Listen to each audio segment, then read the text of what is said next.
नमस्कार विद्यार्थी मित्रांनो, आरडब्ल्यू अकॅडमीच्या युट्यूब चॅनलवर स्वागत आहे.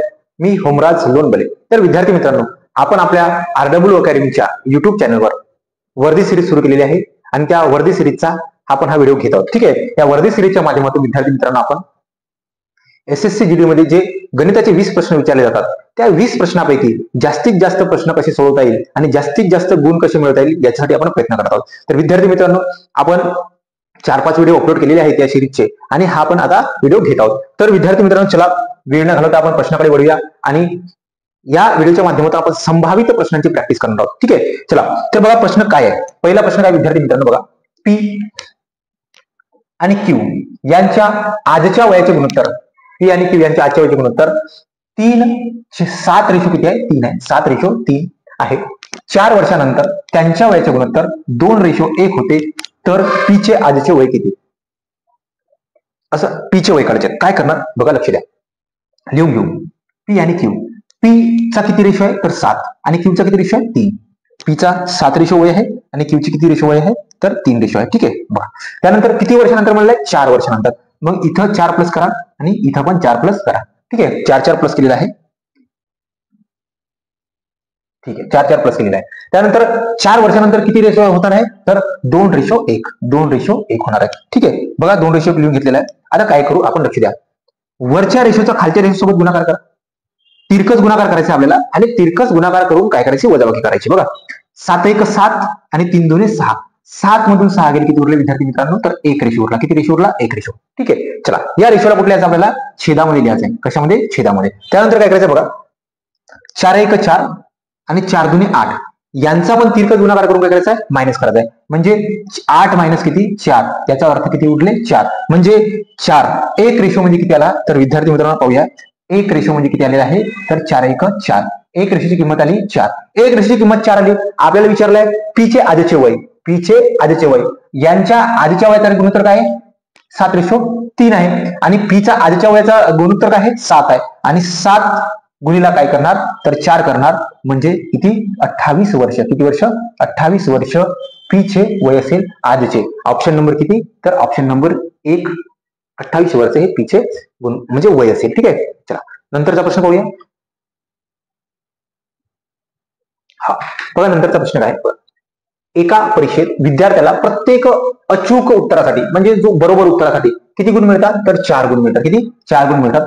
आणि चुकीच्या उत्तरासाठी 1 गुण मिळतो. चुकीच्या उत्तरासाठी 1 गुण कापला जातो. म्हणजे चुकीच्या उत्तरासाठी 1 गुण कापला जातो. म्हणजे 4 एका प्रश्नाचे उत्तर जरी आपल्याला बरोबर आला तर 4 गुण मिळतात आणि एक प्रश्न जरी चुकला तर 1 गुण कमी केले जाते. ठीक आहे, असं म्हटलेलं आहे. बघा, जर त्याने सर्व 60 प्रश्न सोडवले, म्हणजे काही चूक आणि काही बरोबर असे मिळून किती प्रश्न सोडवले? तर 60 प्रश्न सोडवले. ठीक आहे. त्यानंतर काय म्हटलेलं आहे?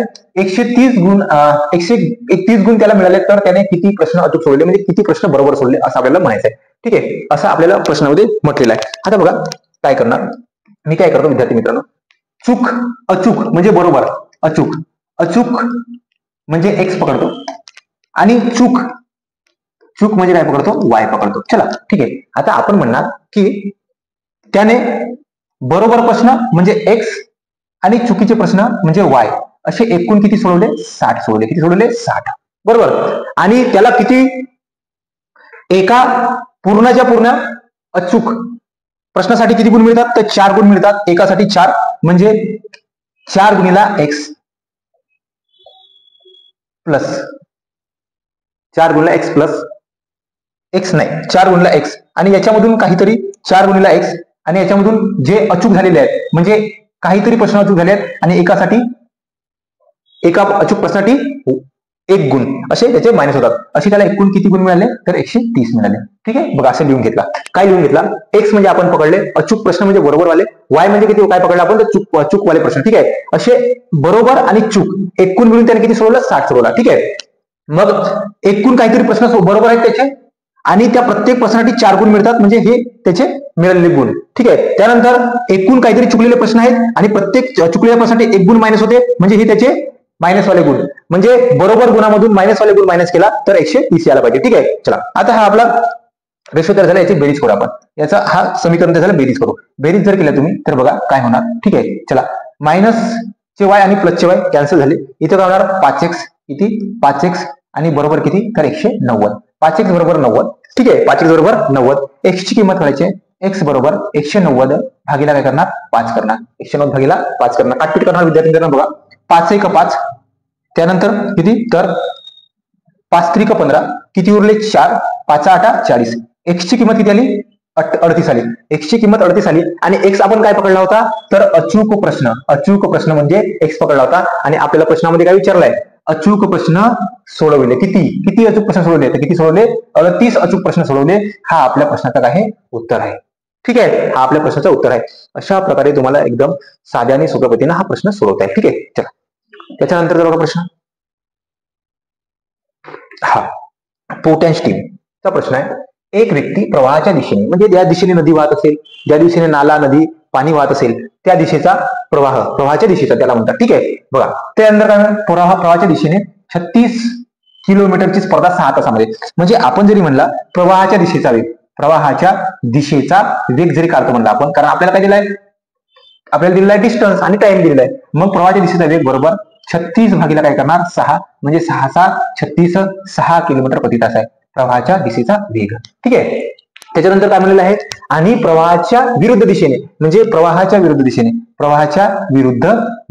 ठीक आहे प्रवाहाच्या विरुद्ध दिशेने किती आहे तर 40 किलोमीटर 8 तासामध्ये पोहोचते.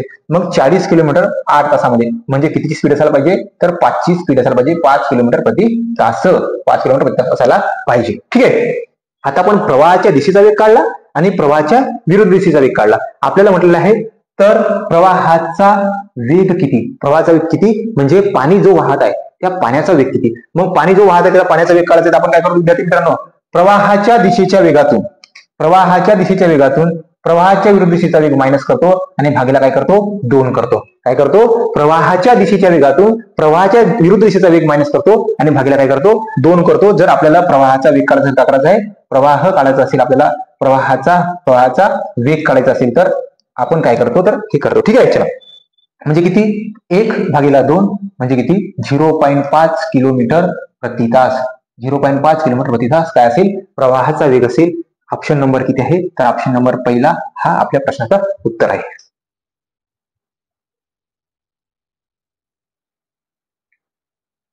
त्याच्यानंतरचा प्रश्न बघा वर्तुळ एका वर्तुळाचा परीघ दिलेला आहे. परीघ म्हणजे वर्तुळ जो आपल्याला बनलेला दिसते तो वर्तुळ बनण्यासाठी जे लाईन आपल्याला दिसते तो म्हणजे परीघ पूर्णच्या पूर्ण. ठीक आहे, परीघ. ठीक आहे, बघा परीघ काय असते परीघ. विद्यार्थी मित्रांनो जो तुम्हाला हा जो दिसतोय हा काय आहे पूर्णच्या पूर्ण काय परीघ आहे राऊंड. ठीक आहे, तर हा किती आहे 88 सेंटीमीटर. किती आहे 88 सेंटीमीटर आहे. तर त्याची क्षेत्रफळ किती. आता बघा क्षेत्रफळ काढायचं आहे पण क्षेत्रफळ काढण्यासाठी फॉर्म्युला आहे. वर्तुळाचे क्षेत्रफळ काढण्यासाठी फॉर्म्युला आहे वर्तुळाचा क्षेत्रफळ बरोबर काय आहे तर पाय आर स्क्वेअर. मग पायची व्हॅल्यू आपल्याला माहित आहे पण आरची माहित नाही. मग आरची माहित नाही आपल्याला परिघावरून आरची व्हॅल्यू काढता येईल. मग परिघावरून आरची व्हॅल्यू काढायची विद्यार्थी मित्रांनो काय करणार बघा परिघावरून आरची व्हॅल्यू काढायची आपल्याला म्हणजे आर असणे माहित असणे आवश्यक आहे. मग परीघ बरोबर काय असते बघा परीघ बरोबर 2 पाय आर असते. 2 पाय आर असते परीघ बरोबर काय असते 2 पाय आर. बघा मग आपल्याला काय दिला परीघ दिलाय आणि बरोबर 2 पायची व्हॅल्यू असते 22/7 आणि आर काढायचा आपल्याला. ठीक आहे, आर काढायचा आहे. आता आर काढायचा आहे 22 1 22 22 दुने किती 22 22 चौक 84 बे 1 बे दुने 4 आणि हे 7 इकडे जाणार गुणीला किती 7 बरोबर किती आर बरोबर किती आला 14. आर बरोबर 14. ठीक आहे, आर बरोबर 14 येणार. मग आर बरोबर 14 आला म्हणजे आपली त्रिज्या 14 आली. आपल्याला काढायचं आहे क्षेत्रफळ. आता इथे ठेवू आपण 22/7 गुणीला 14 गुणीला 14. ठीक आहे, चला 7 1 7 7 दुने 14. ठीक आहे, 22 दुने 44 44 गुणीला काय करणार 14 करणार. 44 गुणीला काय करणार 14. 14 तो 56 56 सी 6 हातचे 5. एक ऑप्शन मध्ये असा शेवटचा वाला एकच ऑप्शन दिसता हा तुमचा उत्तर असायला पाहिजे. ठीक आहे, 14 56 6 हातचे 5 14 56 आणि 61 6 से 16 चौरस सेमी हा आपला असेल उत्तर असेल. ठीक आहे, बघा परिघावरून त्रिज्या काढली त्रिज्यावरून काय काढला आपण क्षेत्रफळ काढला. सूत्र माहिती असणे आवश्यक आहे. सूत्र पाठ करून घ्या विद्यार्थी मित्रांनो. मेन्शुरेशनचे क्षेत्रफळ काढायचं असेल किंवा घनफळ काढायचं असेल तर त्याचे जे काही सूत्र असतील म्हणजे तुमचं काय वर्तुळ झाला आयत झाला त्यानंतर क्यूब आहे शंकू आहे त्यानंतर लंबवृत्त चिती आहे त्यानंतर इष्टिका चिती आहे या सगळ्यांचे सूत्र तुम्ही पाठ करून घ्या. ठीक आहे, चला त्याच्यानंतरचा प्रश्न त्यानंतर प्रश्न म्हणलाय दोन संख्यांची बेरीज किती आहे तर 146 आहे असून त्यांच्यातील फरक 18 आहे, तर त्या संख्या शोधा. दोन संख्यांची बेरीज दिली आहे आणि त्यांचा फरक दिलाय. बघा दोन संख्या, आता दोन संख्या आपल्याला माहित नाही, मग आपण म्हणू शकतो एक्स प्लस वाय बरोबर किती आहे तर एक्स प्लस वाय बरोबर किती आहे 146 आहे. किती आहे 146 आहे. आणि त्यांच्यामधला फरक म्हणलेला आहे म्हणजे एक्स मायनस वाय बरोबर किती आहे तर 18 आहे. किती आहे 18 आहे. ठीक आहे, चला आपण समीकरण मांडलेलं आहे. चला त्यानंतर आपण याची प्लस करू. जर प्लस केला तर एक्स प्लस एक्स का होईल 2x आणि मायनस प्लसचा वाय आणि मायनसचा वाय बरोबर काय कॅन्सल होईल आणि यानंतर याचा काय होईल तर बघा 6 आणि 8 याचं पण प्लस करायचं आहे. 6 आणि 14 4 हातचा 1 6 1 किती 64 किती 164. मग आता आपल्याला एक्स ची किंमत मिळणार याच्यामध्ये. एक्स ची किंमत एक्स बरोबर काय मिळणार तर 164 भागिला किती 2 बरोबर. एक्स बरोबर बघा एक्स 82 16 बेदुने 4 म्हणजे एक्स ची किंमत किती आली 82. एक्स ची किंमत 82 आलेली आहे आणि ऑप्शन मध्ये एकच आपल्याला 82 वाला ऑप्शन दिसत आहे. हा आपल्याला काय असेल उत्तर असायला पाहिजे. ऑप्शन मध्ये एकच आहे 82 आणि 82 आपला एक्स आलेला आहे. हाच आपला ऑप्शन असते. तरी पण विद्यार्थी मित्रांनो आता वाय ची किंमत काढायची आहे. मग काय करणार बघा वाय ची किंमत काढायची. आता या समीकरणात ठेवू आपण. मग ठेवलेलं आहे एक्स प्लस वाय बरोबर किती आहे 146 आहे. काढू आपण. आता आपल्याला शिकायचं आहे पाहायचं आहे. ठीक आहे म्हणून काढणार नाही तर एक्झाम टाइम मध्ये आपण सरळ एक ऑप्शन करून टिक करणार. चला त्यानंतर बघा 82 एक्स ची किंमत काय 82 प्लस वाय बरोबर किती 146. मग वाय ची किंमत काढायची 82 तिकडे जाणार. वाय बरोबर 146 मायनस काय होईल 82 बरोबर तुम्हाला वाय ची किंमत निघेल. ठीक आहे म्हणजे बघा 6 तून 2 गेले किती 4 आणि 14 तून 8 गेले किती 6 बरोबर 64 आली. त्याला 64 इथं 82 आणि 64 एक्स ची आणि दोघांची वाय ची पण आपण किंमत काढलेली आहे.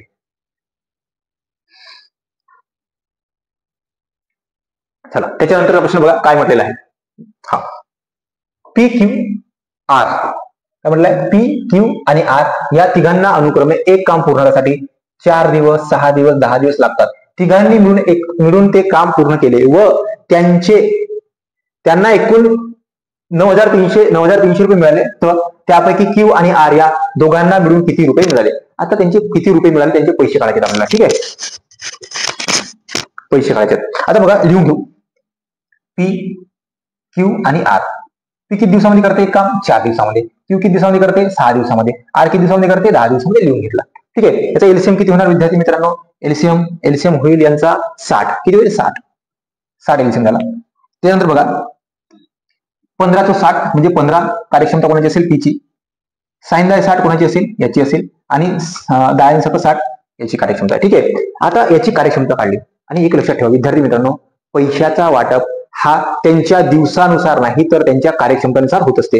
त्यांची कार्य करण्याची क्षमता किती आहे ते कितीच्या पॉवरनं काम करतात यानुसार पैशाचा वाटप होत असते. आता बघा आपल्याला म्हटलेलं आहे त्यांना एकूण मिळाले. एकूण किती पैसे मिळाले म्हणजे 9,300 रुपये मिळाले. म्हणजे एकूण कार्यक्षमतेसाठी 5 आणि 6 21 1 हातचा 1 31 कार्यक्षमतेसाठी किती रुपये मिळाले तर 9,300 रुपये मिळाले. आपल्याला म्हणलं आहे क्यू आणि आर ला दोघांना किती मिळाले म्हणजे क्यू आणि आर ह्या दोघांची कार्यक्षमता कितीची आहे 16ची आहे. कितीची आहे 16ची. मग आपण काय करणार लक्ष द्या इकडे 31 कार्यक्षमतेसाठी आपल्याला त्यांना किती रुपये मिळाले तर 9,300 रुपये मिळाले. किती 9,300.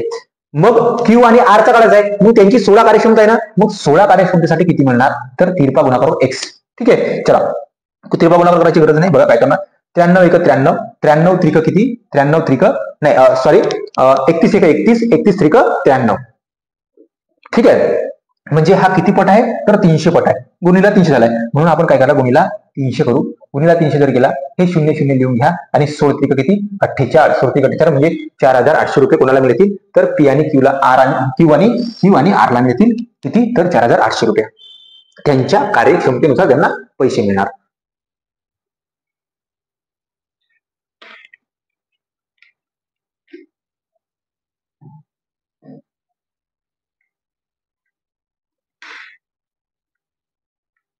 त्यानंतरचा प्रश्न बघा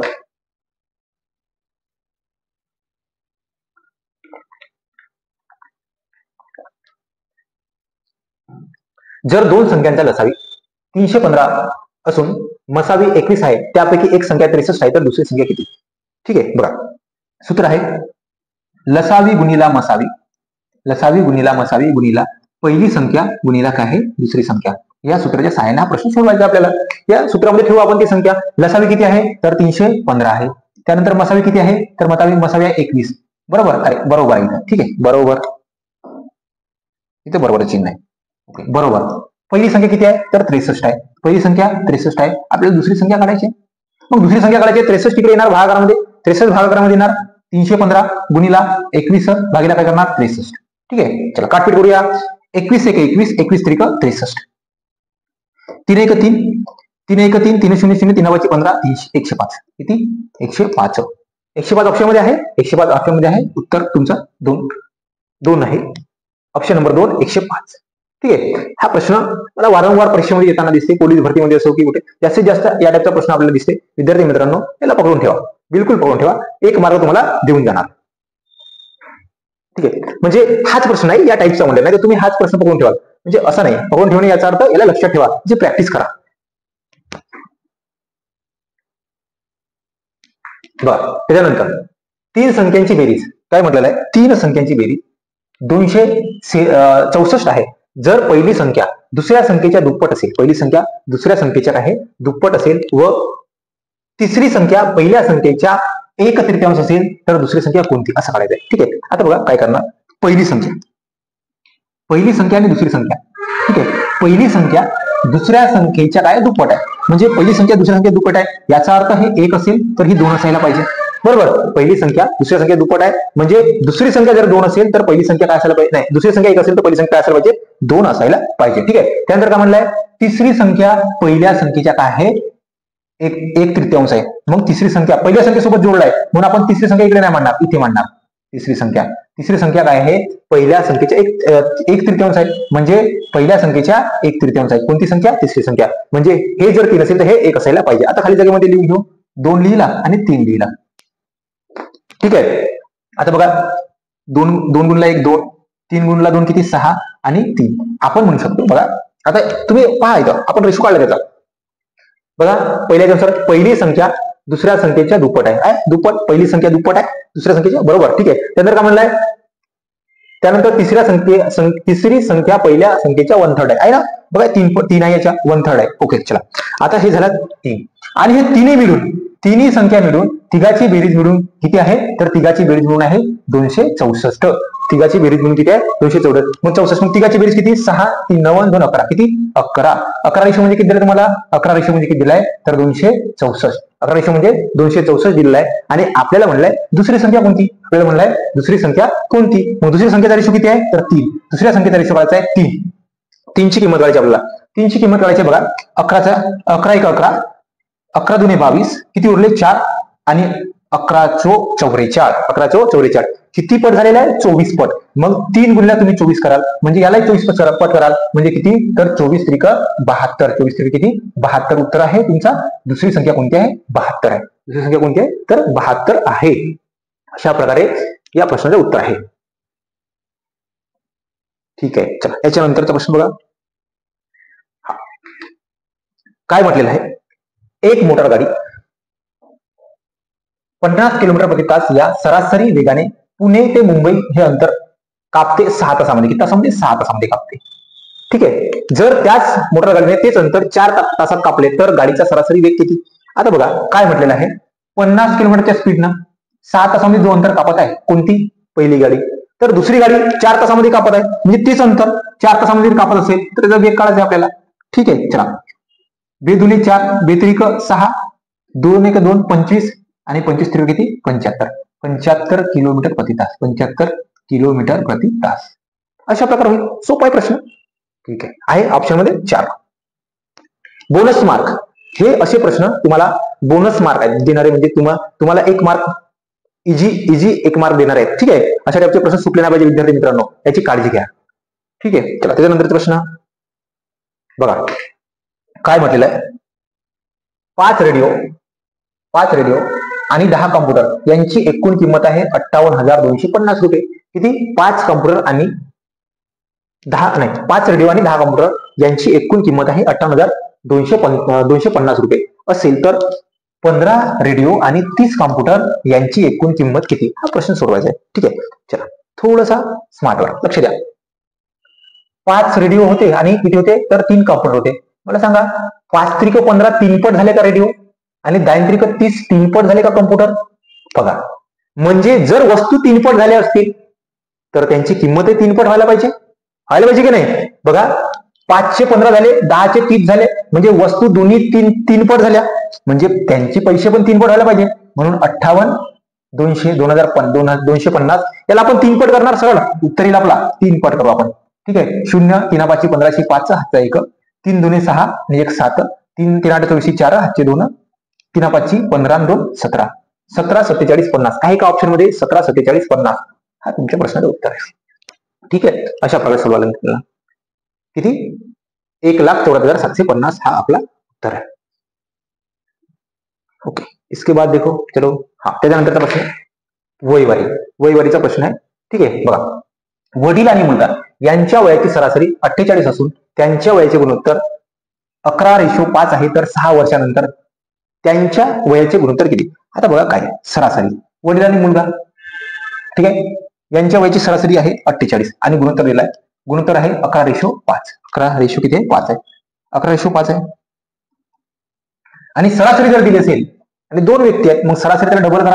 48 जुनी किती होणार? 96 होणार. ठीक आहे. सरासरी 2 व्यक्ती आहेत ना, मग सरासरी एकूण काढण्यासाठी काय करतो आपण? सरासरी गुणीला काय करणार? एक म्हणजे नंबर करणार. बरोबर ना? म्हणजे किती व्यक्ती होते? तर किती? 96. किती? 96. म्हणजे त्या दोघांची वयाची बेरीज किती असायला पाहिजे? 96 असायला पाहिजे. ठीक आहे. आता बघा, दोघांच्या वयाचा रेशोचा बेरीज केली तर 16. 16 म्हणजे किती आहे? 96 आहे. 16 म्हणजे 96 आहे. बरोबर. तर 16 म्हणजे 96, तर 16 1 16, 16 96, 16 96. 1 रेशो म्हणजे 96, तर 11 रेशो म्हणजे किती? 66 आणि 5 रेशो म्हणजे किती? 30. तर वडिलाची वय किती आहे? तर 66 आहे आणि मुलाची वय किती आहे? तर 30 आहे. वडिलाची वय किती? 66 आणि मुलाची वय किती आहे? 30 आहे. हे कधीचे? तर सध्याचे आहे. आपल्याला म्हणलंय 6 वर्षानंतर त्यांच्या वयाचे गुणोत्तर किती? 6 वर्षानंतर. मग 6 वर्ष आपण याच्यामध्ये प्लस करणार, म्हणजे किती?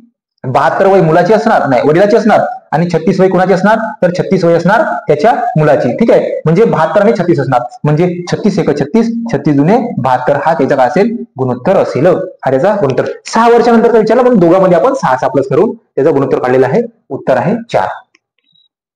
उत्तर आहे 4. 72, 2:1. त्याच्यानंतर बघा प्रश्न आहे, ए बी या 2 स्टेशनवर असून 2 रेल्वे गाड्या अनुक्रमे 50 किलोमीटर प्रति तास आणि 60 किलोमीटर प्रति तास या वेगाने एकमेकाकडे धावण्यास सुरुवात करतात. जर ह्या 2 स्टेशन मधील अंतर किती आहे? 1320 आहे. 1320 किलोमीटर असेल तर त्या दोन्ही गाड्या एकमेकांना भेटण्यास किती वेळ लागते? ठीक आहे. हा प्रश्न आपल्याला सोडवायचा आहे. बघा, आता 2 स्टेशन आहेत. हा एक स्टेशन आहे आणि हा एक स्टेशन आहे. बरोबर. या स्टेशन मधील अंतर किती आहे? तर 1320 आहे. ठीक आहे. एक गाडी 50 किलोमीटर प्रति तास वेगाने धावत आहे आणि दुसरी गाडी कितीच्या स्पीडने धावत आहे? तर 60 किलोमीटर प्रति तास वेगाने धावत आहे. ठीक आहे. आता बघा विद्यार्थी मित्रांनो, एकमेकाच्या विरुद्ध दिशेने, म्हणजे ते एकमेकाकडे येत आहेत विरुद्ध दिशेने.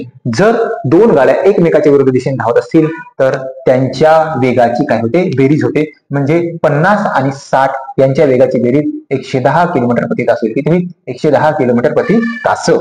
आता ह्या 2 गाड्या, हा जो अंतर आहे, हा अंतर पार करताना 110 किलोमीटरच्या स्पीडने पार केल्या जाईल. आता बघा, आपलं सूत्र आहे मग विद्यार्थी मित्रांनो, अंतर बरोबर स्पीड गुणिला time. Distance is equal to speed into time. आता अंतर किती आहे? अंतर आहे 1320 किलोमीटर. स्पीड कितीची आहे? तर 110 किलोमीटरची आणि टाइम आपल्याला काढायचा आहे. चला तिकडे आणा. 1320 भागीला किती करणार? 110 बरोबर आपला काय निघेल? टाइम निघेल. 0 0 कॅन्सल. 11 1 11, 11 2 22, 12 तास. किती तासामध्ये पूर्ण करणार? तर 12 तासामध्ये पूर्ण करणार. ऑप्शन नंबर आहे तुमचा 2 3, 12 तास. अशा प्रकारे प्रश्नाचं उत्तर काढता येईल. ठीक आहे. बघा, दोन्ही गाड्या एका दिशेने जात असतील तर त्यांची स्पीड काय होते? मायनस होते. 2 गाड्या एका ठिकाणाहून एक या साईडला जात असेल तर त्यांची स्पीड प्लस होते. ठीक आहे. 2 गाड्या 2 ठिकाणावर एकामेकाच्या दिशेने येत असतील तर त्याला त्यांची स्पीड काय होते? प्लस होते. अशा प्रकारे तुम्हाला ही गोष्ट माहिती असणे आवश्यक आहे. ठीक आहे. त्याच्यानंतरचा प्रश्न बघा, एका घनाचे घनफळ 729 घ सेमी असेल तर त्याचे बाह्य पृष्ठफळ म्हणजे पृष्ठफळ काढायचं. ठीक आहे. बघा, घनाचे घनफळ जरी काढायचं असेल, तर घनफळ बरोबर काय सूत्र असते? बाजूचा घन. आता तुम्हाला दिलाय 729 आणि हा कोणाचा घन आहे? तर 9चा. म्हणजे बाजू काय असायला पाहिजे? बाजू असायला पाहिजे 9 सेंटीमीटर. बरोबर ना, बाजू 9 सेंटीमीटर आहे आणि तुम्हाला काय करायचं आहे, पृष्ठफळ काढायचं आहे. काढायचं आहे पृष्ठफळ बरोबर काय असते फॉर्म्युला, तर 6 गुणिला बाजूचा वर्ग.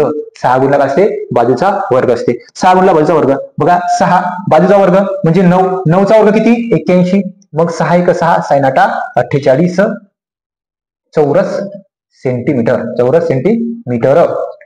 अशा प्रकारे काय असेल त्याचा पृष्ठफळ असेल. सूत्र माहिती असणे आवश्यक. मी वारंवार तुम्हाला सांगत आहे की क्षेत्रफळ काढायचं असेल, घनफळ काढायचं असेल, सूत्र आपल्याला माहिती असणे आवश्यक आहे. ठीक आहे, या प्रकारे या प्रश्नाचं उत्तर काय असेल, तर 486 चौरस सेंटीमीटर. ठीक आहे, त्याच्यानंतरचा प्रश्न बघा.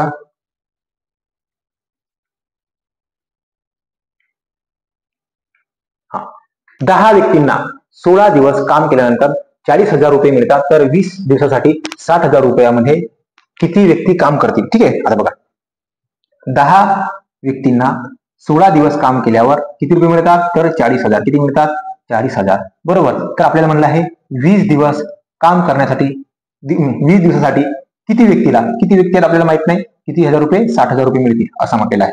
ओके, लिहून घेतला. आता काय करणार, चला एक्स ची किंमत काढायची आहे. 10 गुणिला 16 गुणिला किती करणार, 60,000 भागीला 40,000 गुणिला किती 20. बरोबर, आपल्याला 20 आपल्याला काय मिळणार, तर आपल्याला मिळणार आहे एक्स ची किंमत, म्हणजेच आपण एक्स साठी पकडलाय, किती माझ्यासाठी एक्स पकडलाय किती. ओके, काटपीट करू. 4 शून्य कॅन्सल, इथले पण 4 शून्य कॅन्सल, हा शून्य कटला. ओके, चला त्यानंतर 4 1 4, 4 चौक 16, 2 1 2, 2 त्रिक 6, 4 त्रिक 12. किती, 4 त्रिक 12. एक्स ची किंमत किती निघली, 12. एक्स कशासाठी पकडला आपण, किती माणसासाठी, तर किती माणसं, किती व्यक्ती, तर किती व्यक्ती, 12 व्यक्ती. 12 व्यक्ती लागतील. किती, जर 60,000 रुपये मिळवायचे असतील आणि 20 दिवस काम करायचं असेल तर 12 व्यक्तीची आवश्यकता आहे. त्याच्यानंतर बघा काय म्हटलंय, अस्मिता आणि तिच्या आईच्या वयाचे गुणोत्तर. अस्मिता आणि तिच्या आईच्या वयाचे गुणोत्तर दिलं आपल्याला किती, तर 3:11. 3:11 दिलेला आहे व त्यांच्या वयातील फरक किती आहे, तर 24 वर्ष आहे. तर अस्मिताचे सध्याचे वय किती, आता बघा 3 दिलाय, 3:11 दिलाय, 3:11 त्यांच्या वयाचे गुणोत्तर दिलाय. फरक म्हणलेला आहे विद्यार्थी, फरक म्हणजे विद्यार्थी मित्रांनो याच्यामध्ये फरक कळायचा आपल्याला. 11 आणि 3 मधला फरक किती आहे, तर 8. आणि 8 रेशोची किंमत किती दिली तुम्हाला, 1 मिनिट, 8 रेशोची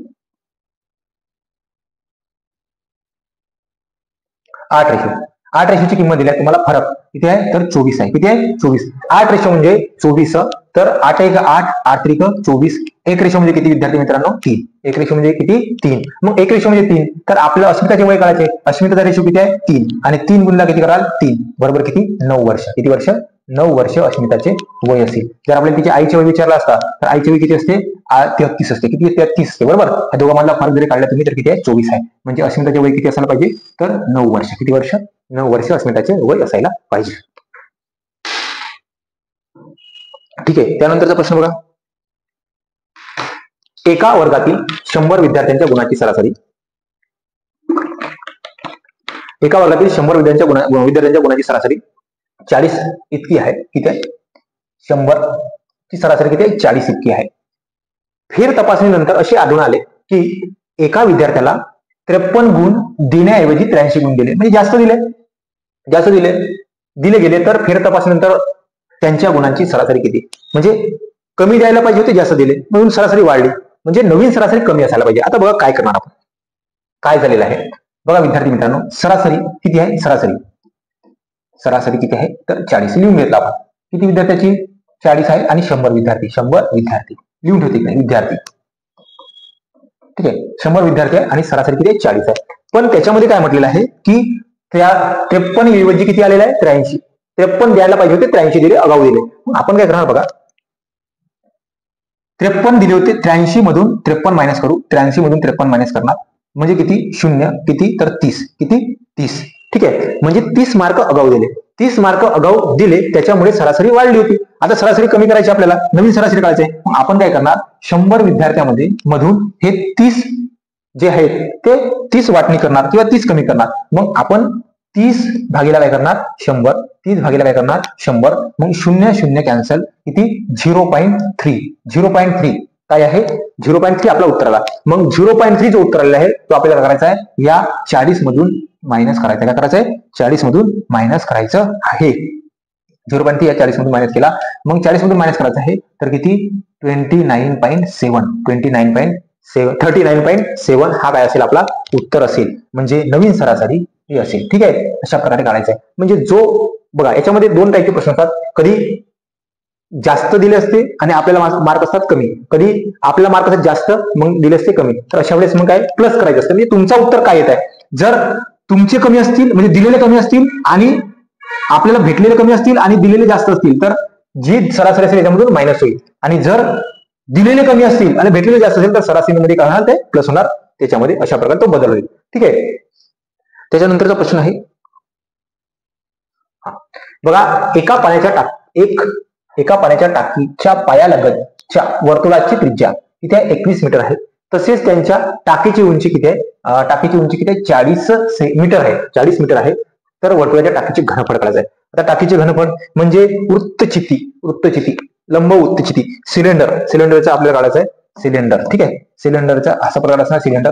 तर याची आपल्याला काय आहे टाकी आहे. ठीक आहे, या टाकीचे काय करायचं आपल्याला तर घनफळ काढणे म्हणजे याचा पूर्ण एरिया काढणे. बघा याचे काय दिलेलं आहे, हा जो आहे हे असेल त्रिज्या आणि हे उंची दिलेली आहे. ठीक आहे, त्रिज्या आणि उंची दिलेली आहे. किती दिलेली आहे त्रिज्या दिलेली आपल्याला 21 दिलेली आहे 21 हे त्रिज्या असते r आणि हे असते हाईट, हे हाईट किती दिली आपल्याला 40. आता याचा घनफळ काढायचं आपल्याला, काय काढायचं आहे घनफळ. मग घनफळ काढण्यासाठी फॉर्म्युला काय, सूत्र काय, तर घनफळ बरोबर काय असते तर पाय r स्क्वेअर h या सूत्राच्या सहाय्याने आपण याचा काय काढतो घनफळ काढतो. आता बघा विद्यार्थी मित्रांनो, 22 पायची व्हॅल्यू किती असते 22/7.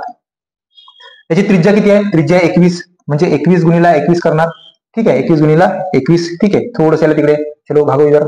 चलो बघा अशा प्रकारचे सिलेंडर टाकी. ठीक आहे, लंब आहे लंब वृत्तचिती. ठीक आहे, ओके 21 गुणिला किती करणार, हाईट किती आहे तर 40 आहे. ठीक आहे, काटपीट पूर्व विद्यार्थी मित्रांनो, काटपीट जरी केली 7 1 7 7 3 21. ओके चला, त्यानंतर बघा 3 गुणिला जर 22 करायचं आहे, 3 गुणिला 22 किती 66 गुणिला 21 गुणिला 40 करायचं आहे. 66 गुणिला 21 गुणिला 40 करायचं आहे. बघा मग 40 गुणिला 66 केला 0, 4 × 24 4 हातचे 2, 4 × 24 2 28. ठीक आहे, गुणिला किती करायचं आहे 21 करायचं आहे. 21 0 0, 21 तो 84 4. असा ऑप्शन मध्ये दिसेल का तुम्हाला, एकच ऑप्शन आहे तुमचा उत्तर आला, एकच ऑप्शन आहे हा आपल्या उत्तर असायला पाहिजे. ठीक आहे, ओके अशा प्रकारे तुम्ही याचं उत्तर काढू शकता. ठीक आहे, काय 55,440 घनमीटर टाकीचा घनफळ आहे. ठीक आहे, किती 55,000 एक मिनिट किती आहे तर 55,440 सेंटीमीटर क्यूब असेल, सेंटीमीटर क्यूब घनमीटर घनमीटर. ठीक आहे, ओके त्याच्यानंतरचा प्रश्न बघा, 7 क्रमवार समसंख्यांची सरासरी 146 आहे तर 7 क्रमवार समसंख्यांची सरासरी 146 आहे तर एक मिनिट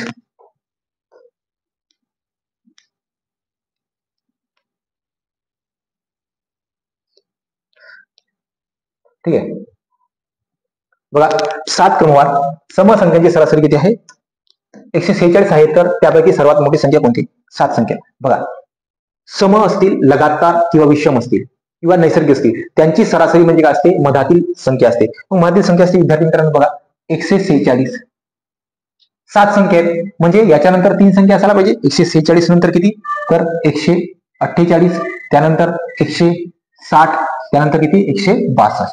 ठीक आहे, त्यानंतर 46 48 60 62 मोठी संख्या कोणती, अरे 62 नाही, सॉरी ओके 46 48 150 आणि 152. ठीक आहे, त्यानंतर काय असते बघा, त्यानंतर असते 144 142 आणि 140. बघा 7 संख्या झाल्या का, 1 2 3 4 5 6 7 संख्या झाल्या आणि 7 संख्यांची सरासरी दिली आपल्याला. समसंख्या सगळ्या समसंख्या लिहिल्या आपण, संख्यांची सरासरी मधातली संख्या असते.